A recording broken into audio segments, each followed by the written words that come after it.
Let's get some business news for you now. Kate Moody's with us in the studio. Hello there, Kate. Hi, Laura. We're going to start with the whistleblower at the centre of the Facebook data scandal. He's been speaking to British lawmakers today. Absolutely. This is Christopher Wiley. He's a former employee of Cambridge Analytica and the man who revealed the scandal to the media. He alleged that the data had an impact on both the Brexit referendum and Donald Trump's election. Meanwhile, Mark Zuckerberg is the man that everyone wants to speak to. The Facebook CEO has declined to appear before the British Parliament, but US media reporting that he has decided to testify to a US Senate panel in the future. The European Union, meanwhile, has given him 2 weeks to answer its questions about how the social network is working to prevent a similar scandal in the future. Anka Ula reports. Facing pressure from multiple fronts, Facebook CEO Mark Zuckerberg must find a way to fix the company's biggest crisis yet, and fast.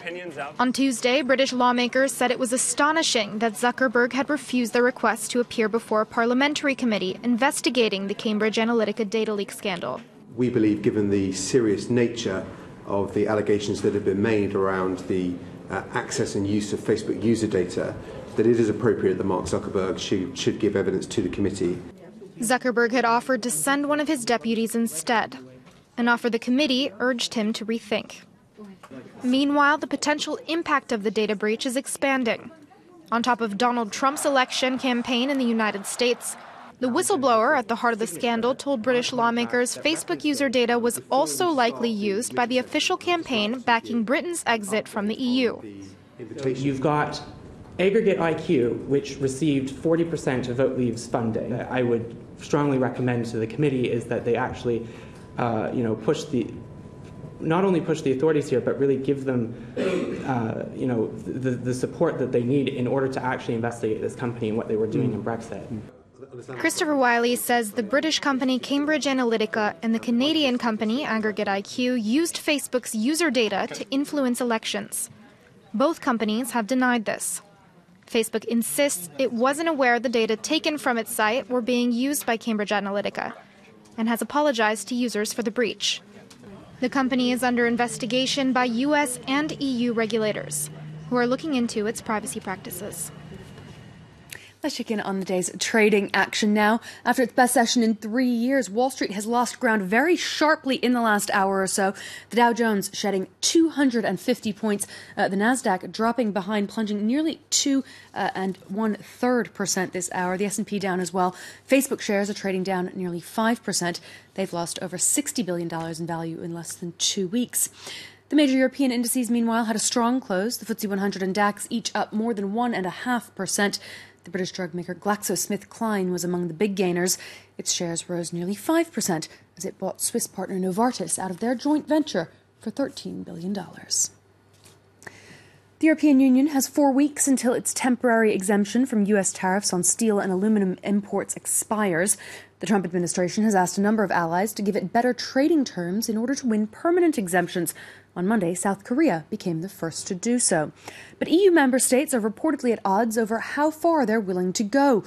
Bloomberg reports that Germany is willing to make more concessions, like lowering tariffs on American cars and food, while France wants to focus on negotiating with China, whose production of steel is at the heart of the international dispute. Both Angela Merkel and Emmanuel Macron spoke to Donald Trump this Tuesday about issues including tariffs. Now, while trade tensions remain high between many of the world's largest economies, businesses have been welcoming Africa's economies' efforts to strengthen their ties. Last week, 44 governments signed on to a free trade zone to boost intra-African trade, which last year amounted to only 15% of the continent's total activity. The participants aim to cut trade tariffs on 90% of goods from their current average of 6.1%, as well as tackling other areas, including infrastructure and border checks. Now, at the largest annual gathering of the African private sector, which is currently taking place in the Ivory Coast, businesses said they saw it as an encouraging sign to increase investment in the African market. The potential is enormous. We have seen what happened in Europe with free trade between all those 28 countries in Europe. The same can happen here, where goods can travel from Angola to Mozambique, Angola to Zambia, completely free of tariffs That's how you increase trade. If you increase trade, you increase the GDP of the countries, you increase the jobs in the country, more opportunities for people to open factories, more opportunities for people to want to invest in Africa. That was Miguel Santos speaking to our business editor, Miriam Mascarello of our French channel at the Africa CEO Forum in Abidjan. Moving on to some of the day's other business headlines now. Deutsche Bank has begun looking for possible successors to its CEO, John Cryan, amid growing tension with the chairman of the board. Cryan has been in charge since 2015, and his contract extends until 2020. He's overseen years of cost-cutting, but has faced criticism over the lender's lackluster performance. Here in France, the Monoprix supermarket chain has signed a delivery deal with Amazon. It means that shoppers in the Paris region will be able to order groceries from Amazon and have them delivered within 2 hours via its Prime service. Amazon has a similar deal with Whole Foods in the United States. Meanwhile, the online retailer is also negotiating a deal for part of the French retailer's appliance and electronics chain in Brazil. And Arizona has suspended Uber's license to test self-driving cars on the state's roads. It follows the crash nearly 2 weeks ago in which a pedestrian was killed by one of the ride-hailing firm's vehicles. In a letter to Uber's CEO, the governor of Arizona said the incident demonstrated an unquestionable failure to comply with safety standards. Chipmaker NVIDIA Corp has also said on Tuesday that it will be suspending its self-driving tests across the globe.